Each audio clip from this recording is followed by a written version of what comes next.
Greetings once again. This is Brother Teacher. I have a question for you.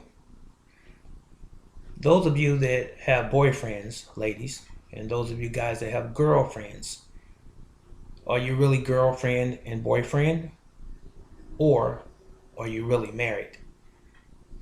I believe, and it is indeed true, that if you have a girlfriend or a boyfriend and you're having sexual relationships with one another, you are married. Yes, you are.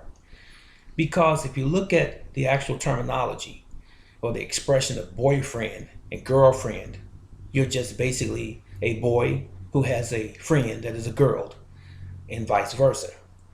So, why are you married? Because you have a sexual relationship with one another. Friends don't have sexual relationships with one another. And the fact that you have a sexual relationship with one another makes you husband and wife. But you say, oh no, brother teacher, to be husband and wife, you have to go to a justice of the peace or to a preacher or someone of the cloth to marry you. That's not true. That is just tradition. That is just a custom.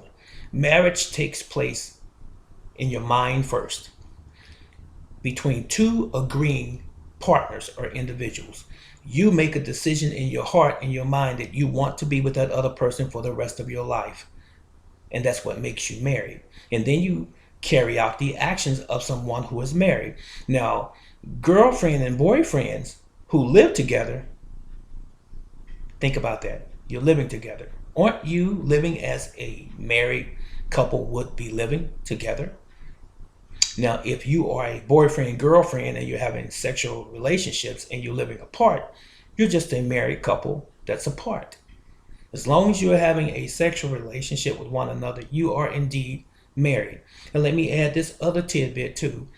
When a man, and I'm not trying to be graphic because this is really for 18 years old and up, if a man has intercourse, once he enters a woman, that is the strongest and the greatest expression of love.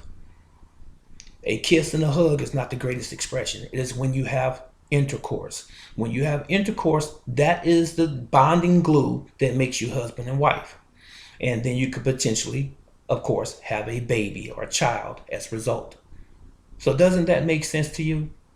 Just think about it. And if you don't believe what I'm saying, please do your due diligence and do a little research on your own. But it's not that much research that you really have to do because it's really common sense. So look at it again from this standpoint, as I said before. Girl, friend, boy, friend. That's what you are, friends. And friends don't have sex. Okay, so if you're having sex, you are actually married. And the other tidbit that I want to throw in here before I close also is this fact. Why does it cost you to get married? And then it costs you to get divorced. And then it costs you to pay alimony.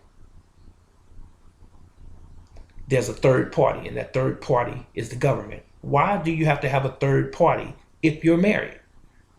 A marriage is only between the couple. It's between the two. So why do we need another entity that's telling us to get a marriage license, you have to pay for a marriage license?